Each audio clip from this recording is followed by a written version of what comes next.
Hello friends, welcome to time education point.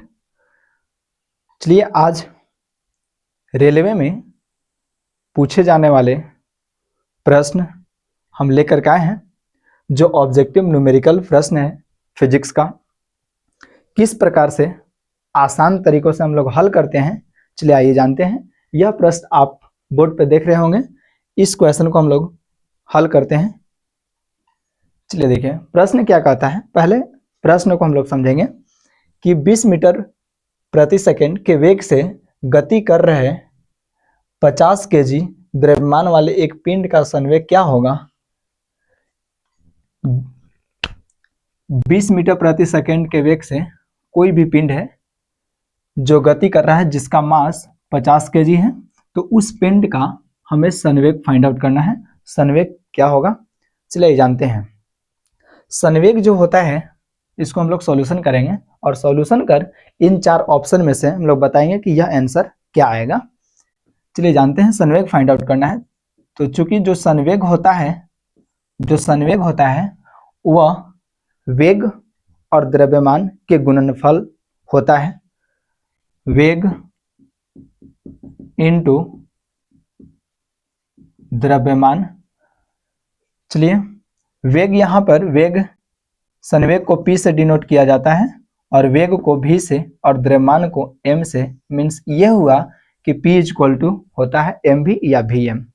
चलिए जानते हैं क्या क्या दिया हुआ है। 20 मीटर प्रति सेकंड, ये जो प्रति सेकंड जो है यह वेलोसिटी का SI यूनिट है। मीन्स इसका मतलब ये हुआ कि V का वैल्यू दिया हुआ है 20 मीटर प्रति सेकंड और 50 केजी द्रव्यमान, यानी जो केजी होता है वह मास का यूनिट होता है। इसलिए इसको हम लोग कह सकते हैं कि जो 50 केजी है यह m का वैल्यू दिया हुआ है 50 केजी, और हमें फाइंड करना है कि संवेग क्या होगा, मीन्स मोमेंटम क्या होगा। तो चूंकि P बराबर जो होता है वह mv या Vm होता है, इस पे हल करेंगे हमने, तो m का वैल्यू 50 केजी है और इनटू V का वैल्यू 20 मीटर प्रति सेकेंड है। तो इसको हल करेंगे, 50 से 20 में मल्टीप्लाई जल्दी करेंगे तो हम लोग 1000 आएगा। यहाँ केजी हुआ, यहाँ मीटर प्रति सेकंड हुआ, तो केजी मीटर प्रति सेकंड हुआ।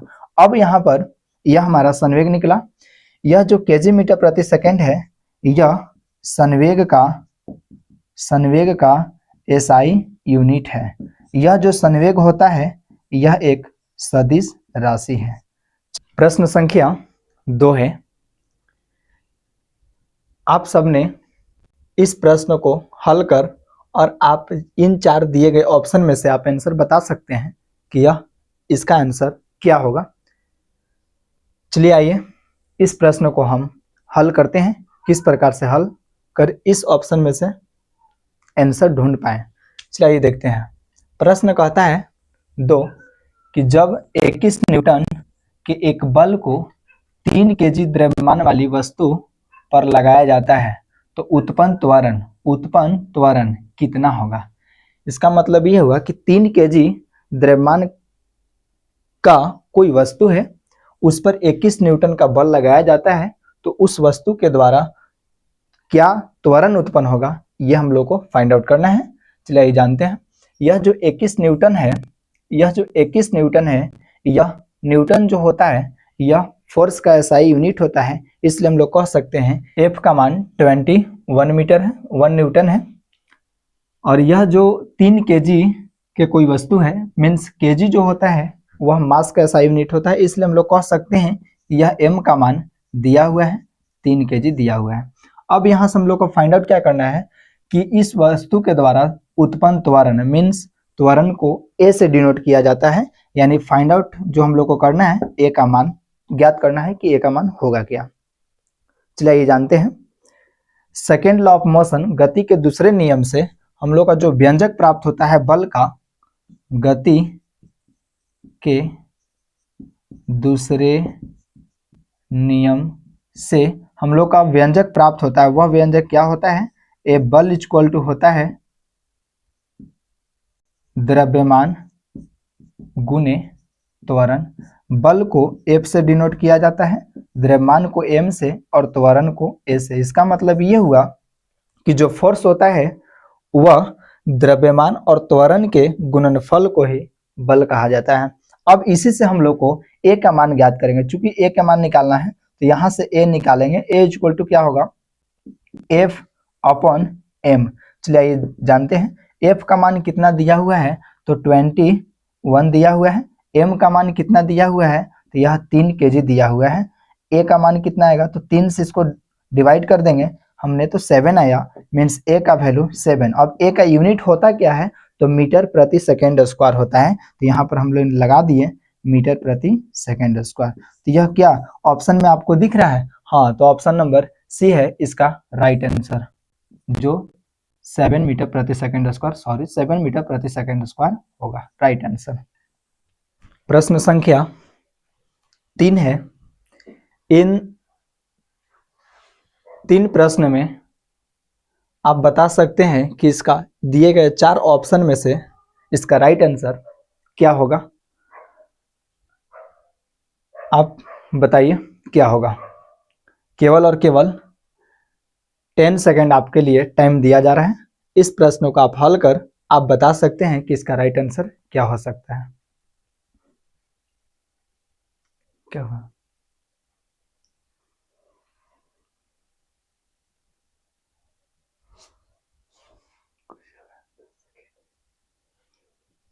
चलिए आइए अब हम हल करते हैं, किस प्रकार से हल करें और इसका राइट आंसर इन 4 ऑप्शन में से ढूंढ सके। चलिए कर रहे हैं।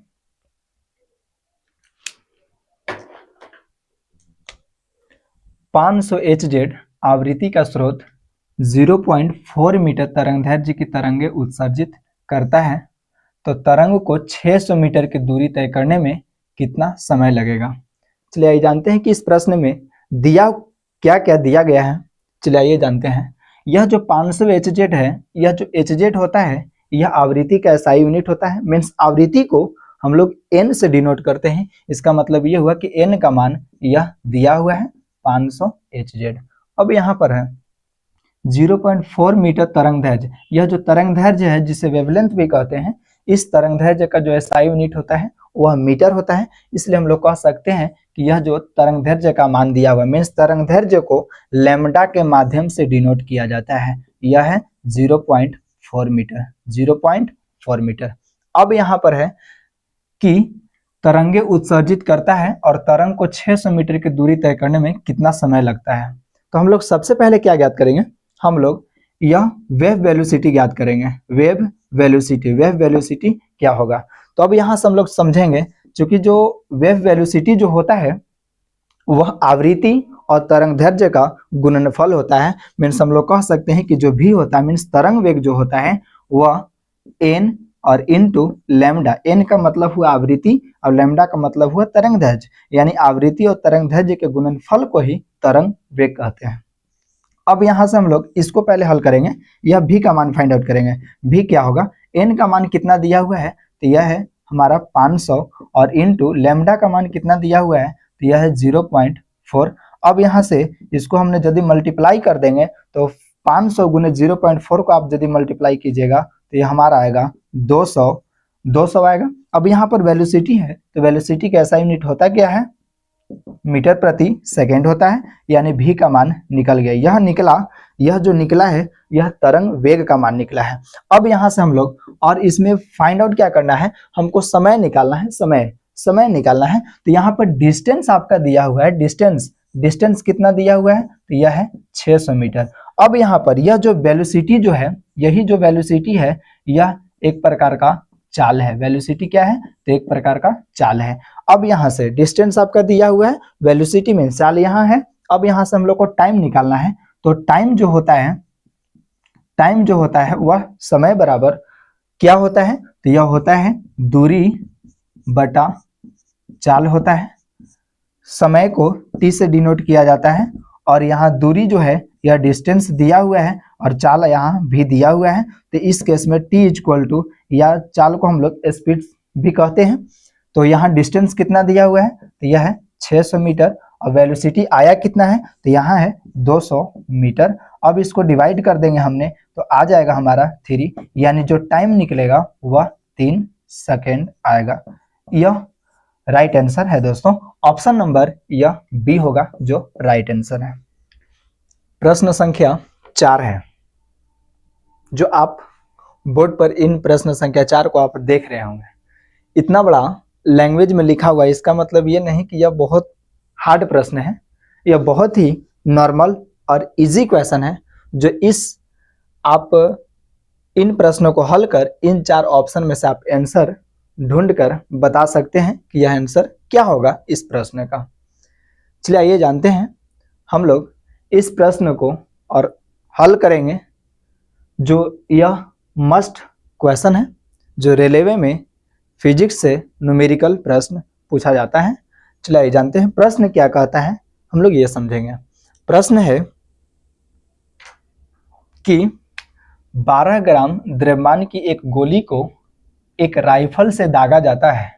12 ग्राम द्रव्यमान की कोई गोली है, इसका मतलब ये हुआ कि m का मान दिया हुआ है। m का मान कितना दिया हुआ है, तो यह है 12 ग्राम। ये जो ग्राम है, इस ग्राम को हमने किलोग्राम में कन्वर्ट करेंगे, मीन्स किलोग्राम में कन्वर्ट करने के लिए 1000 से डिवाइड करेंगे, तो यह हमारा निकल के आ जाएगा 12 में 1000 से हमने डिवाइड करेंगे, तो इसका मतलब यह हुआ 0.012। यह निकल के आया हमारा केजी में कन्वर्ट हुआ, इसका मतलब मास फाइंड आउट हो गया।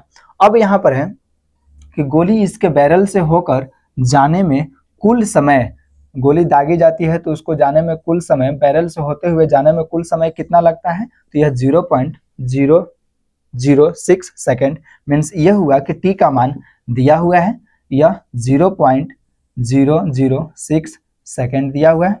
अब यहाँ पर है और इसे 300 मीटर प्रति सेकेंड के वेग से छोड़ी जाती है। 300 मीटर प्रति सेकेंड के वेग से छोड़ी जाती है, इसका मतलब ये हुआ कि जो गोली है, उस गोली का जो अंतिम वेग होता है, गोली का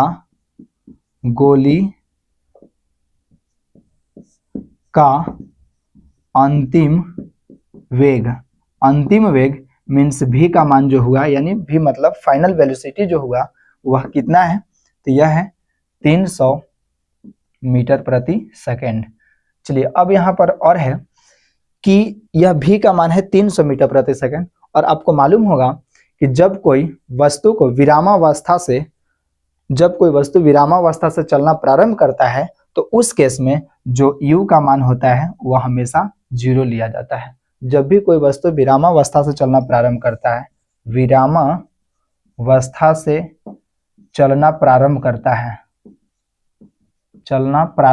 है, तो उस केस में u का मान क्या होगा, 0। अब यहां से हम लोग हल करेंगे, और हल कर यहाँ पर हम लोग को फाइंड आउट करना है कि राइफल द्वारा गोली पर आरोपित बल क्या होगा, मीन्स F का मान फाइंड आउट करना है क्या होगा। तो चलिए, चूंकि जो गति न्यूटन के गति के दूसरे